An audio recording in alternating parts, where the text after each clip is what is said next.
crack myself up. I still haven't found my first Blanton's. That's different. I really like that.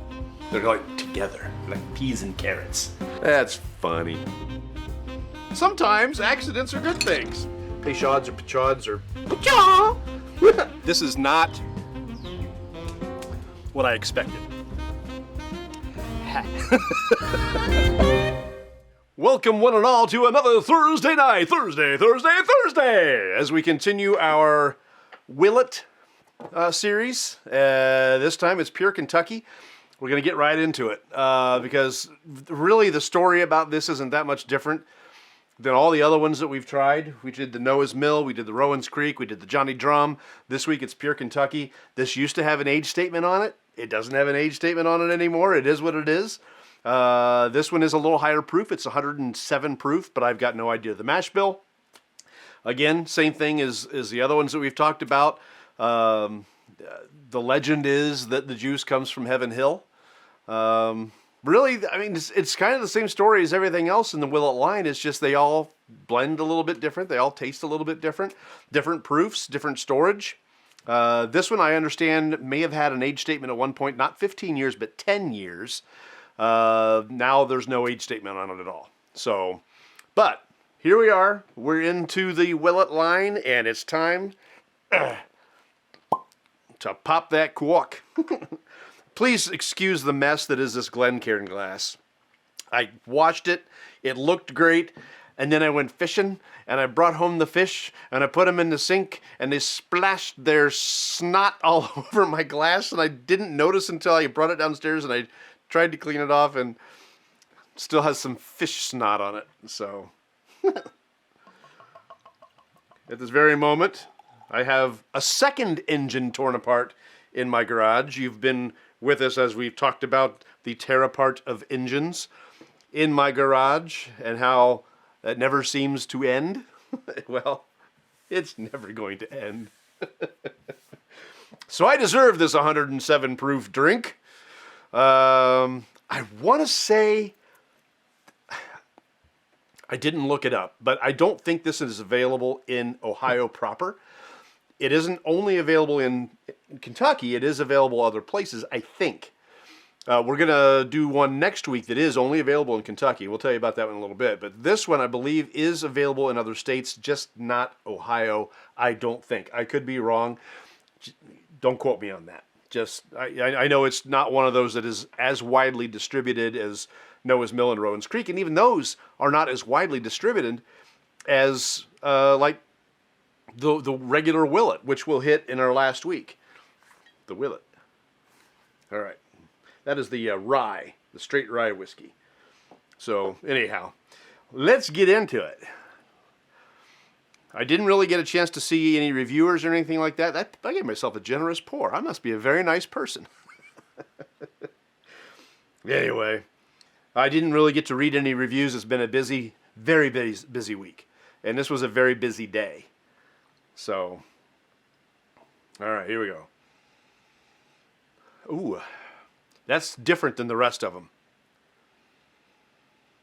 That's got some brown sugar on the nose.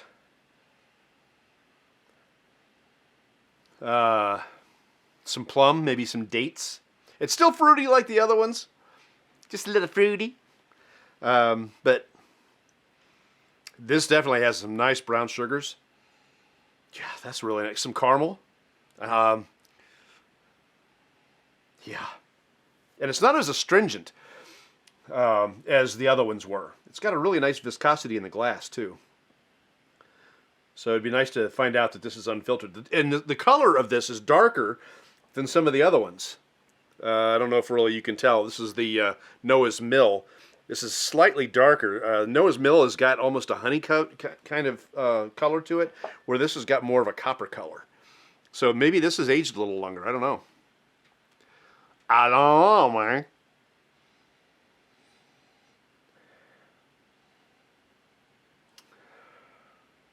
Yeah, it's nice. Once you open it, and then you really got to stick your nose in to get the nose on it. But yeah, nummy. This is what I plan on doing Memorial Day weekend, by the way. I'm just going to drink. No, I may fish, and I may drink while I'm fishing. No, I don't know. My buddy wants to work on the car again on Memorial Day weekend. It's like, no. That's a weekend of rest. That's a weekend of remembrance, of, not working on cars. You can work on a car. I'm going to fish. That's how that works. All right.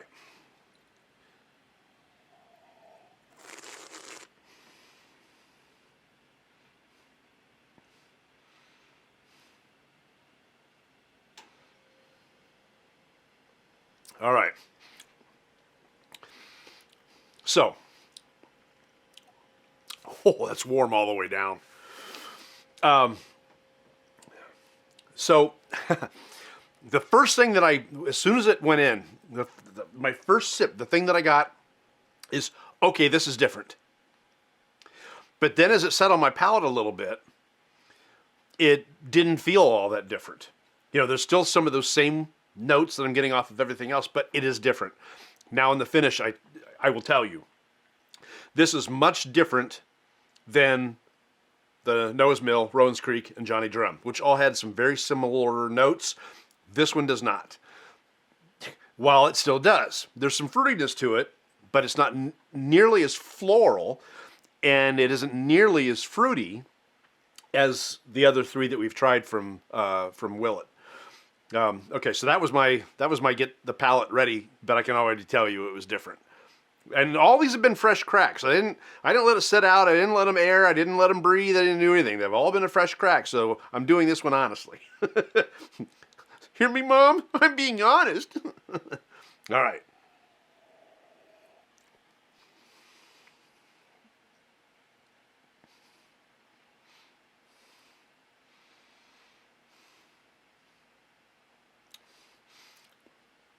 As we get on the line, they get closer and closer to typical bourbon notes. This still has some nice fruit notes in it. That plum, the dates, but the caramels are there. No, I'm not going to say the cinnamon's there. I'm not. Maybe a little bit. Now that I've mentioned it, but the honey is there. The caramel is there. Really, really nice. Great mouthfeel too, by the way. It's a little bit more buttery, without being buttery. It's just a little bit more of a silky mouthfeel than the other ones. Not to the point where I would say that I think it's unfiltered, but it might be.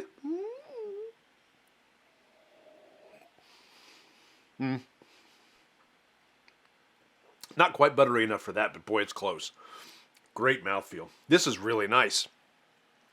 It's 107 proof, pure Kentucky. Again, no age statement on it. Used to have one. Changed in the last 10 years or so, and it's kind of the modus operandi of all the Willett products from that distillery. It's just, used to be this, and now it's this, but this is actually really quite good. Larry's watching. Hey, Larry. This is the first time I've tried pure Kentucky. Most of the things I try on the show are the first time I've tried anything. Not every single time, but most of the time, it's the first time I've ever tried it. So I'm giving you an honest review, not based on any previous experience or anything like that. So notes on the nose were brown sugar, caramel, fruit like a plum or maybe a date, probably a little sweeter like a plum. But on the palate, there's also honey. On the palate, definitely those caramels, the honeys, that fruit staying there, but it's not as heavy in the fruit as the other ones. Okay.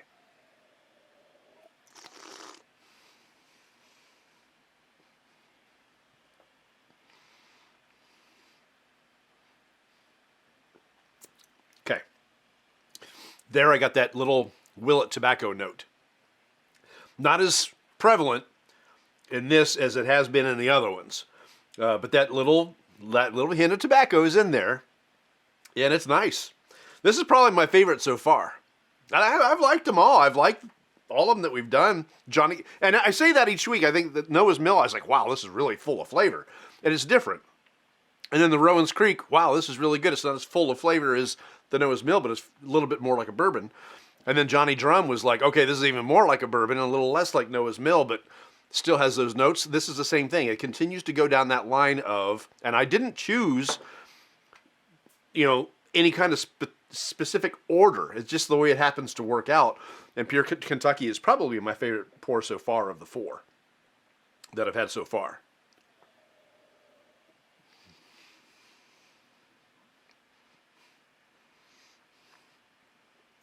Still just a little bit different than your Jim Beams, your Bullets, your Wild Turkeys. Still just a little different. Your Buffalo Trace. Those are sweeter bourbons, and they're more typical with the cinnamons and all those things. This is still just a little different, but this is very, very good. I like this a lot. All right. Well, I got a little in there. Let's pour a little bit more. This is the only bottle I have of this, too. So I'm going to be nice to it. Put it up there for all to see. Let's get a little water in this. Memorial Day weekend coming up.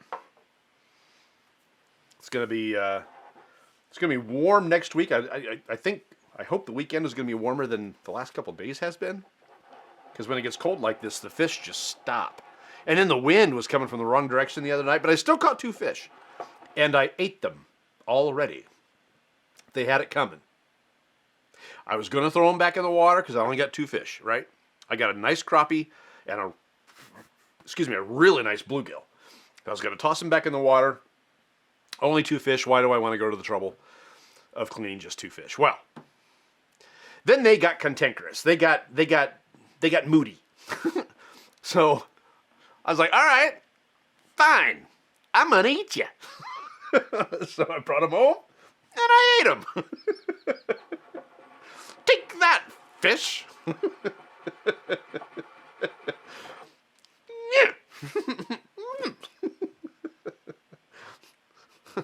I don't know. They won't know. All right, so this is a little bit of water.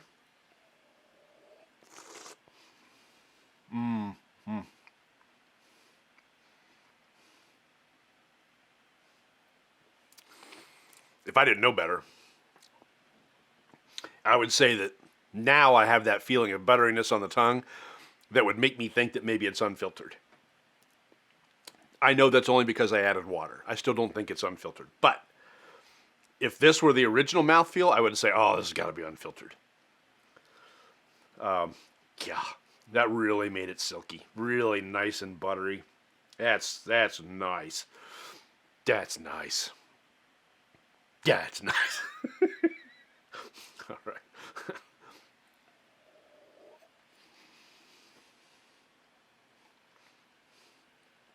This is good with a little bit of water on it. I liked it before. I like it even better now. Just opened it up. It's like looking at something and then taking a magnifying glass and looking at it closer. That's kind of like what this is when you put a little water on it. It just opens it up a little bit. All the flavors are just magnified. It's really good. And it didn't really knock down the bloom. I'm feeling heat all over the inside of my mouth from that whiskey chew, Get it in there, get it all around, let it experience the whole palate. I'm even getting it on the back of my top lip. That's a weird place for it. But that bloom is in there. That burn is there. And, yeah. It didn't knock down the feeling of that proof at all. Make sure I'm not missing anything. All right, good. All right. One more, and then we'll put it on ice.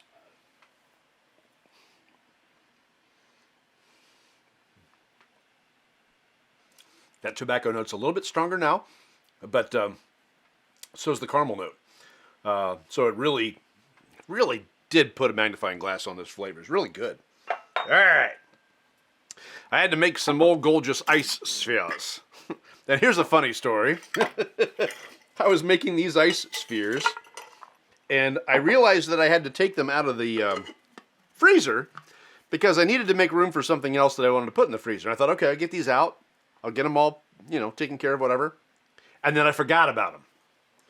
So they sat on the counter pretty much all day, like from maybe 10 o'clock in the morning until, 7 o'clock at night. They were still in the cooler. They were in the thing, so they weren't subject to air, but things did start to get a little bit warm.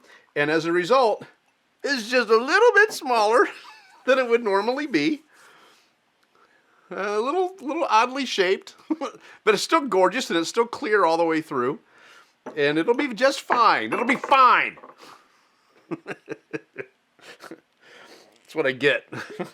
And so I filled up the ice thing and I put 2 more going because I need more. But and I gotta get them out. It's been a couple days. All right. A gorgeous ice sphere from my gorgeous glass. When I bought this, I thought, ooh, that looks like crystal. It's not crystal. It's glass. It's pretty glass. This is Libby glass. But it's not crystal for sure. All right. All right, I'll use my finger.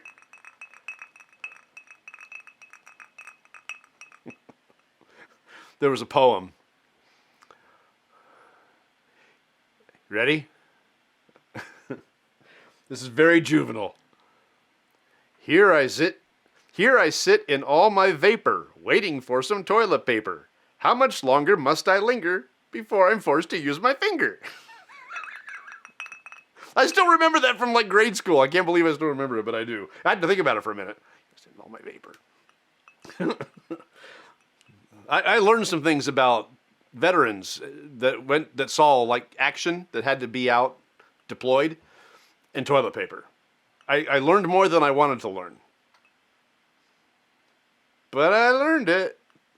And I won't bore you with the gore. They get like 5 sheets. Like 5 sheets. And it fits up in their hat, in their helmet, in the little... Okay. So, here we are with pure Kentucky, cooled down. This is what it's like on an ice sphere. Here we go.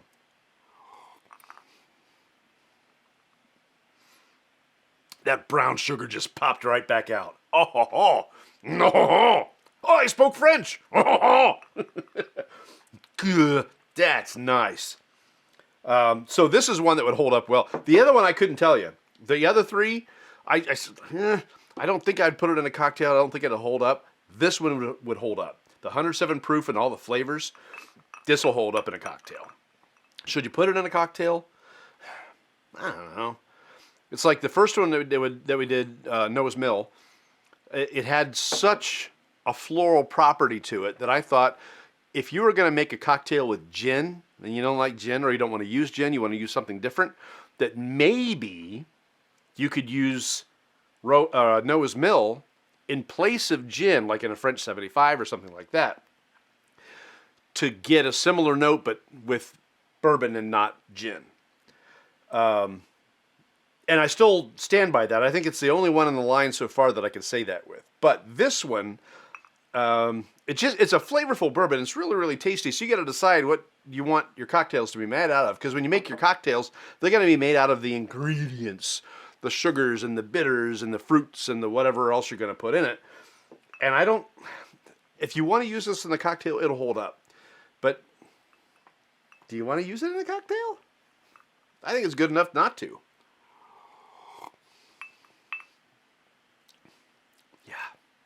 Even after sitting for a couple of minutes. That's really tasty. It's really good. All right. So there you have it. That's pure Kentucky. That's a winner. I like this one. If you get a chance to pick this one up, I'm going to tell you should pick this one up. This is very tasty. Has all the notes of the other Willett stuff, but a little bit more into that bourbon side of things. Really, really actually quite good. And now I know you're wondering what's going on next week. Well, I'll tell you, because that's the kind of guy I am. All right, we'll pull this down. This one, from what I gather, is only available in Kentucky. That's what I was told from the store that I bought it. And that is Old Bardstown. Old Bardstown, This is probably the lowest proof. In fact, I know it is.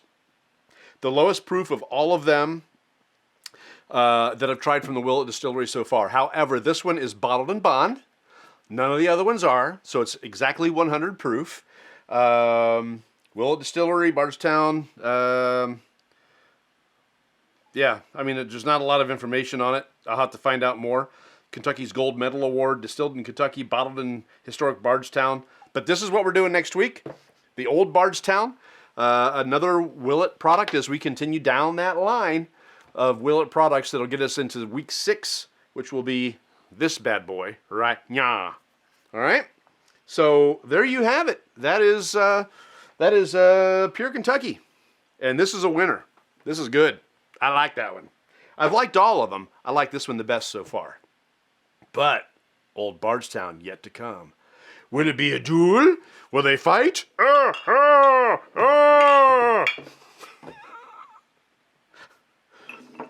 It's important to remain childlike as you grow old. And some of you young people are going to look at this and going, what is he doing? It's important to remain childlike. There's a lot of references in literature for that. Look it up. You'll see. I'm right. Like normal. All right, guys. Thank you again for hanging out with us. And you have a great Memorial Day weekend. And we will see you next week for Old Bardstown right here on beautiful Bourbon. And where are we at? There it is. Take care and happy Memorial Day.